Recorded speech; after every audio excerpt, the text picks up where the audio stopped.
কাউকে খুব প্রাণপণে চেয়ে দেখবেন। ঈশ্বরের কাছে হাত জড়ো করে মার্বেলের মতো ছলছলে দুটো চোখ নিয়ে কাউকে নিঃশব্দে চাইবেন।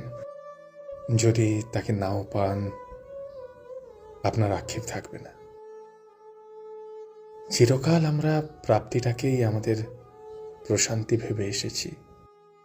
ছোট থেকেই মনে হয়েছে সেই সুগন্ধি রবারটা, ক্রিকেট ব্যাট, বড় হয়ে মানানসই চাকরি বা আমাদের পছন্দের কোনো মানুষকে সময় মতো পেলেই আমরা ভালো থাকব। আসলেই কি তাই?